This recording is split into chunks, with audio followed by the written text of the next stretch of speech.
Hurry up, lovebirds. Don't get left behind.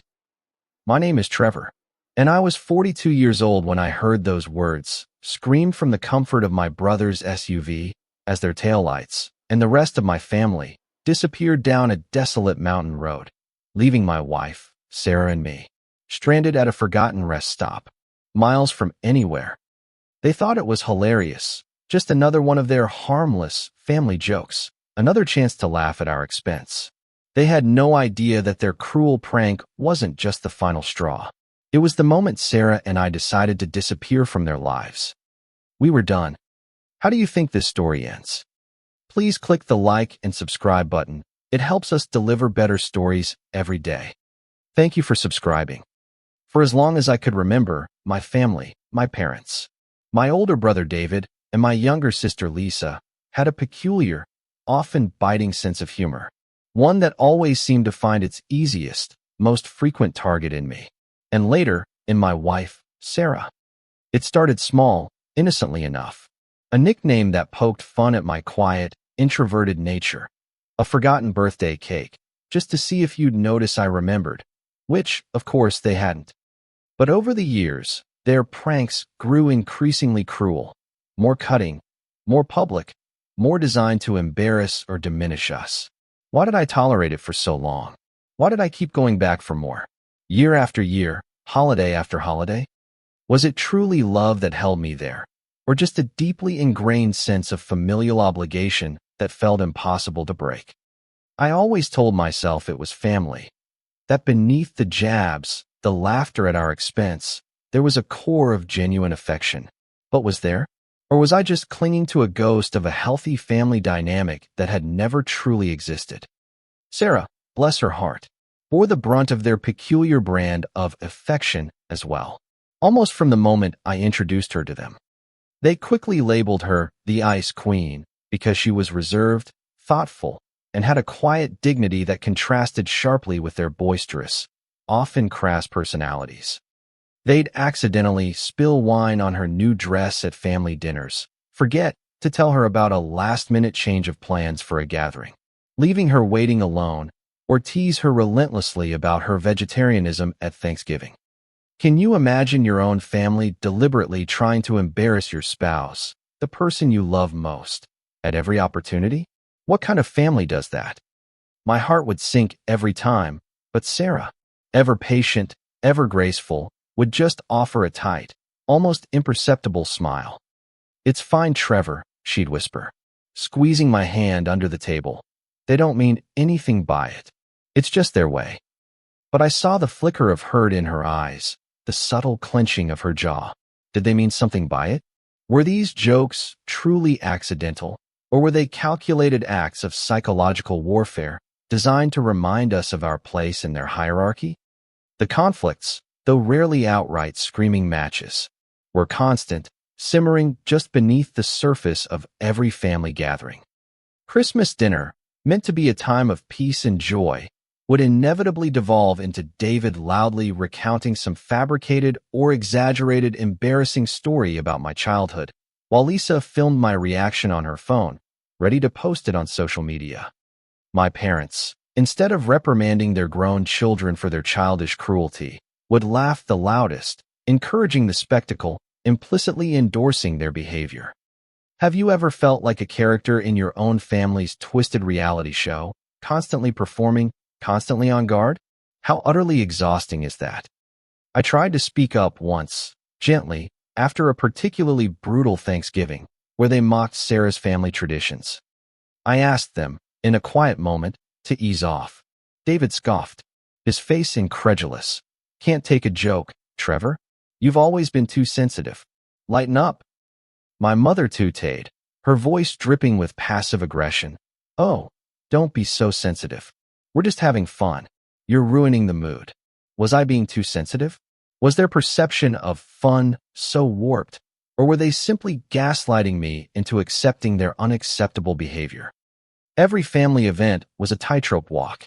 We'd go, always holding on to a sliver of desperate hope that this time would be different. This time, maybe they'd treat us with respect, as equals. Every time, we were disappointed. The jokes would start. The passive-aggressive comments, the pointed exclusions from conversations or activities. We'd leave feeling utterly drained, emotionally depleted, wondering why we even bothered. Does family obligation ever truly outweigh self-respect and mental well-being?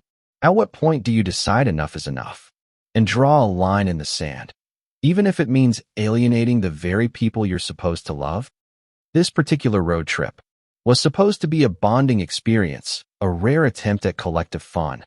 My parents, David, Lisa, their respective spouses and kids, Sarah and I, all heading to a remote, rustic cabin my father had recently inherited deep in the Rocky Mountains. 3 cars, caravanning together for a long weekend. From the start, the familiar patterns reasserted themselves. Oops, forgot to tell Trevor and Sarah about the gas station stop. David would text the group chat an hour later, full of fake contrition. Just joking. We'll wait at the next one, promise. Only, they wouldn't. Or they'd wait just long enough for us to pull up, then pull away again, forcing us to play catch-up. Were these innocent mistakes, born of absent-mindedness, or deliberate attempts to isolate and frustrate us, to keep us constantly on edge? The question gnawed at me. Sarah and I were always relegated to the last car, following their lead. But they would consistently drive too fast, often deliberately taking turns or accelerating on long stretches, leaving us struggling to keep up, then mocking our slow driving when we finally caught them at a red light. Trying to win a race, are we? David would taunt. Too bad you're losing. It was like being in a constant state of chase, always trying to catch up, always slightly behind, always feeling like an outsider. The arguments flared up. Small, petty things, but each one fueled by years of resentment, of feeling unheard and disrespected. At a greasy spoon diner for lunch, David, with a mischievous glint in his eye, accidentally spilled an entire glass of soda on Sarah's lap. He feigned shock, then erupted in laughter. Oops, Butterfingers. Must be too excited for the cabin. Sarah's smile was thin, forced, her eyes momentarily flashing with uncharacteristic anger. I saw the tremor in her hand as she tried to blot the sticky liquid from her jeans. How many accidents does it take before it's clearly intentional, a deliberate act of malice disguised as humor? I asked myself. My parents, instead of reprimanding David, just chuckled, shaking their heads with amused indulgence. Boys will be boys, my mother said, as if Sarah was the one at fault for simply existing in David's trajectory. When your own parents consistently normalize, even encourage, such blatant cruelty, what does that do to your sense of reality, to your understanding of right and wrong within your own family unit? That evening, as the sun began its slow descent, painting the mountain peaks in fiery hues, we pulled over at a desolate rest stop. It was a bleak, uninviting place, far from anything resembling civilization. Just a small, dilapidated brick building with boarded-up windows, a couple of rusted picnic tables, and a single, flickering fluorescent streetlight struggling to hold back the encroaching shadows. We were hours from the nearest town, deep in the winding, lonely roads of the national forest. Nature call, my dad announced, a familiar signal to pull over. Everyone piled out, stretching cramped limbs. I remember the air was already getting sharply chilly, a crisp bite that hinted at the cold night to come. Did I feel a flicker of unease then? A premonition? Did I miss the subtle warning signs that this remote location, was different from all the others? Sarah and I walked a little further away from the cars, looking at the distant mountains, appreciating the rare quiet. We held hands, a silent communion of two people who often found solace only in each other's company, away from the grating noise of my family. When we turned back, the scene had changed. My brother's large SUV, my sister's overstuffed minivan, and my parents' sedan were all backed out of their parking spots, engines idling, exhaust plumes rising into the cold air. David grinned, waving from his driver's seat, a triumphant smirk plastered across his face. "Hurry up, lovebirds. Don't get left behind," he yelled, his voice echoing in the stillness, followed by a chorus of familiar, grating laughter from inside the cars. It was a familiar joke, One they had pulled before, a harmless warning at a busy gas station. Never like this. Never in such a remote, isolated place where help was hours away. A cold dread began to seep into my bones. My heart started to beat a little faster, a frantic rhythm against my ribs. This wasn't funny anymore. This felt different. Was this the tipping point? Could they possibly be this cruel, this utterly devoid of basic human empathy? The question hung in the air, heavy and suffocating. Sarah and I ran, calling out, "Hey, guys, wait." Our voices sounded small, pathetic, swallowed by the vastness of the darkening mountains. We waved our arms frantically, desperately, trying to catch their attention. They just laughed louder, a chorus of mirthless cackles that seemed to mock our efforts. Then, one by one, the cars peeled out. David first, tires squealing playfully on the gravel. Then Lisa, beeping her horn, her kids waving from the back seat, oblivious to the cruelty unfolding. Finally, my parents, my mother's head poking out the window, her face contorted in a wide, triumphant grin, shouting, "See you at the cabin," as their car sped away, leaving a lingering cloud of dust in their wake. Their laughter echoed in the growing silence, a final, mocking crescendo. Did they even look back? Did they care? Did they even consider the potential danger of leaving us stranded in the wilderness? And then, they were gone. Just fading taillights, then absolute, chilling darkness. Nothing but the whisper of the wind through the pines. Sarah and I stood there, panting, staring at the empty, silent road. "They'll be back," Sarah said, her voice a little too high, a nervous laugh escaping her lips, more a desperate plea than a statement. "It's just one of their stupid jokes. They'll be back in 5 minutes." 5 minutes. That's what we told ourselves. That's what we desperately clung to. 5 minutes, and they'd come roaring back, triumphant, ready to tease us about our panicked faces, ready to share another laugh at our expense. 5 minutes turned into 10, 10 into 20, 20 into 30. The sun dipped completely below the horizon, plunging the rest stop into a sudden, deep, and terrifying twilight. The single, flickering fluorescent streetlight buzzed erratically, casting long, distorted shadows that danced with every gust of wind. The air grew sharply cold, biting at our exposed skin. Sarah shivered uncontrollably, pulling her thin jacket tighter around her. The fear began to creep in, insidious and cold, not just of being stranded, of the very real physical danger, but of the chilling reality of what they had just done, the depth of their callousness. We frantically pulled out our phones. No signal. Of course, we were deep in the mountains, miles from any cell tower, any hope of communication. The nearest town? At least 50 miles back, 75 forward. And the temperature was dropping fast. How could they do this? Did they truly not care if we were safe, if we froze, if we were hurt? Did they even consider the possibility that this joke could have deadly consequences? The realization hit me like a physical blow, a punch to the gut. This wasn't just a joke anymore. This was abandonment. Deliberate, malicious, and utterly unforgivable abandonment. "They're not coming back, are they, Trevor?" Sarah whispered, her voice barely audible over the rising wind, her eyes wide with a dawning horror, reflecting the stark, unforgiving landscape around us. I looked into her eyes, seeing my own shattered trust, my own raw pain reflected there. The years of jokes, the casual cruelty, the dismissiveness, the constant belittling. It all culminated in this moment. This was the ultimate betrayal. The moment you realize your own family is truly capable of intentionally hurting you, of treating you with such utter contempt, what do? How do you come back from that? In that moment, something profound shifted inside me.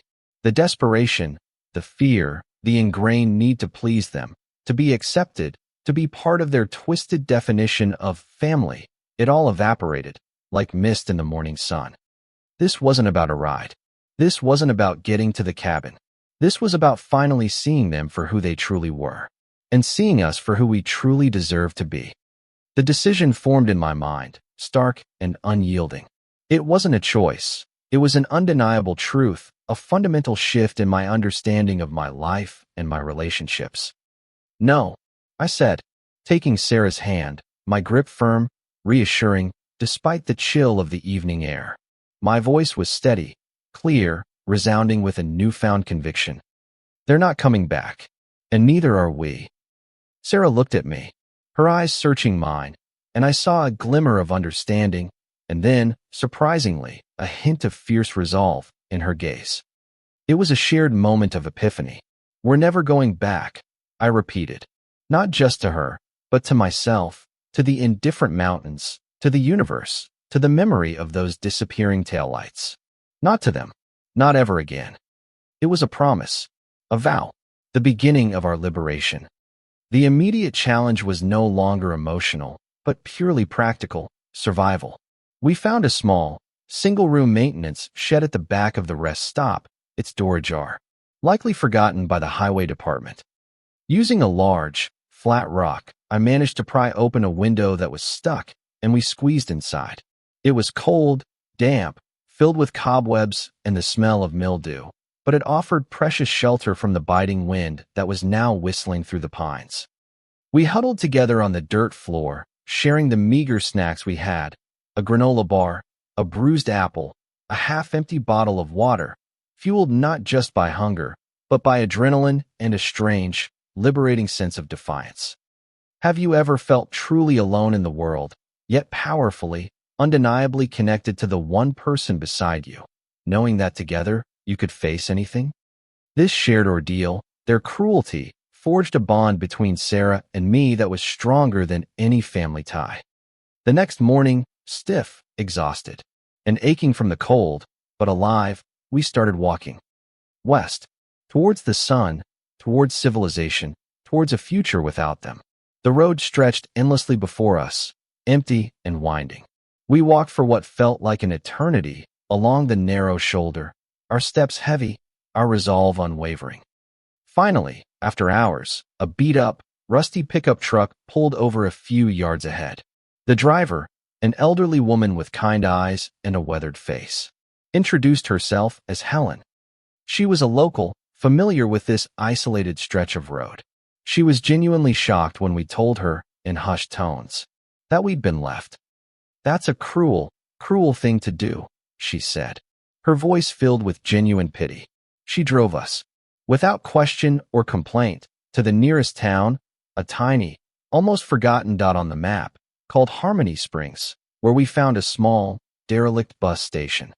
On that Greyhound bus, rumbling slowly away from the mountains, away from the ghost of my family, a profound and utterly liberating peace settled over me. There was no anger, no urge for grand revenge, no desire to confront them or make them understand. Just a quiet, absolute certainty that we had made the right choice, the only choice. It was like shedding a heavy cloak I hadn't even realized I was wearing. When we finally got home, exhausted but resolute, my first act was symbolic, yet immensely practical. I immediately changed all the locks on our doors. Then, I unblocked all their numbers. Not to talk, but to send a single, concise text message to David, knowing he would relay it to the others. "Do not contact us again. This is final." Then, I blocked them again. I blocked them on social media, unfriended them, even changed our personal email addresses. It wasn't about spite. It was about self-preservation, about erecting impenetrable boundaries.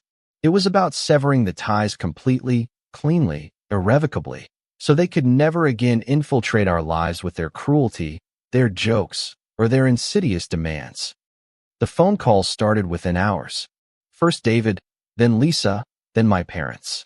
Voicemails filled with feigned concern, laced with an undercurrent of panic. "Trevor, where are you guys? We thought you were right behind us. This isn't funny. Are you okay? Why aren't you answering? We're worried sick." Then, as days turned into a week, the tone changed. It became increasingly frustrated, angry, demanding. "You're being ridiculous, Trevor. This is a joke gone wrong. That's all.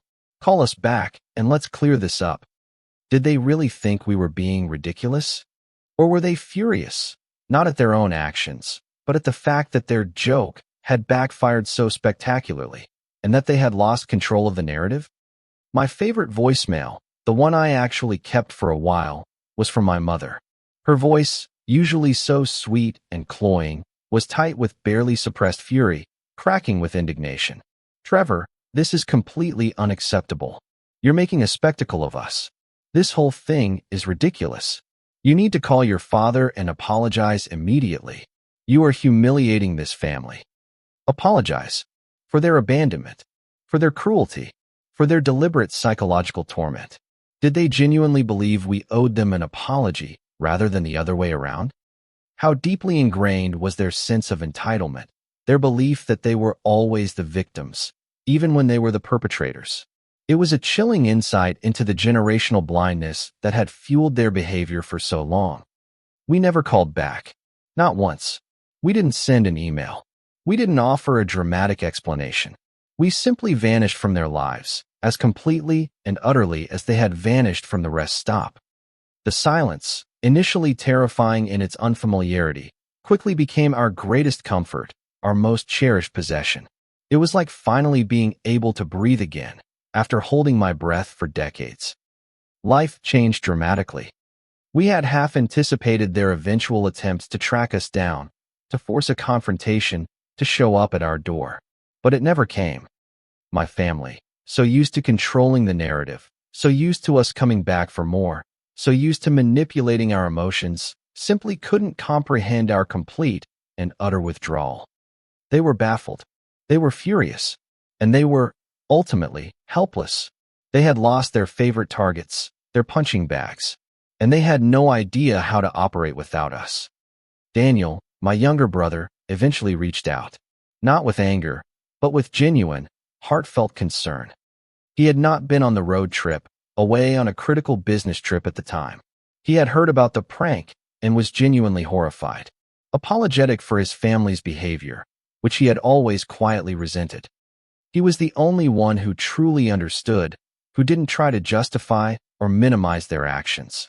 We have since reconnected, slowly, carefully, rebuilding a genuine, respectful relationship with him. He is family that we chose, not merely tolerated. The most profound change wasn't just the absence of their relentless cruelty, but the vast, open space it created in our lives.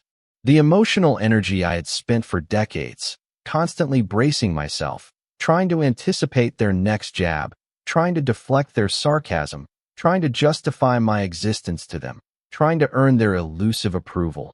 All of it was suddenly freed up. Sarah, too, blossomed. She started a small online business selling artisanal soaps, something she had always dreamed of but never had the confidence or mental bandwidth to pursue. I found new joy in my hobbies, in quiet evenings with my wife, in long, peaceful walks in nature that no longer felt like an escape, but simply living. Our home, once a place I often retreated to from family drama, became a true sanctuary, a haven of peace and mutual respect. We eventually heard snippets through distant relatives, who were careful not to divulge too much. My family was apparently seething. They told anyone who would listen that we were ungrateful and overly sensitive and disloyal. They tried desperately to spin the story, making us out to be the villains, the ones who had abandoned them. But the truth, the raw, undeniable truth of their abandonment on that cold mountain road, always lingered, a dark stain on their carefully constructed image. Does denying the truth truly protect you from it, or does it merely condemn you to live a lie? Sarah and I built a new life, a life free from their jokes, their judgments, their constant need to diminish us. We found new friends, a new community, people who genuinely respected and valued us for who we were, not for the role we played in their dysfunctional dynamic. We learned that family isn't just about blood. It's about respect, love, kindness, and unwavering support. And sometimes, the most powerful act of love you can give yourself and the person you cherish most is to walk away from those who relentlessly bring you down, no matter how deeply ingrained the connection. The last I ever saw of my family, the last memory burned into my mind, was their taillights disappearing down that desolate mountain road, their laughter echoing in the cold, empty air. They thought we'd be back, begging for forgiveness, for a ride. They were wrong. Their cruel joke had become our ultimate liberation, our escape plan. And their final, most profound punishment was our permanent, unyielding silence.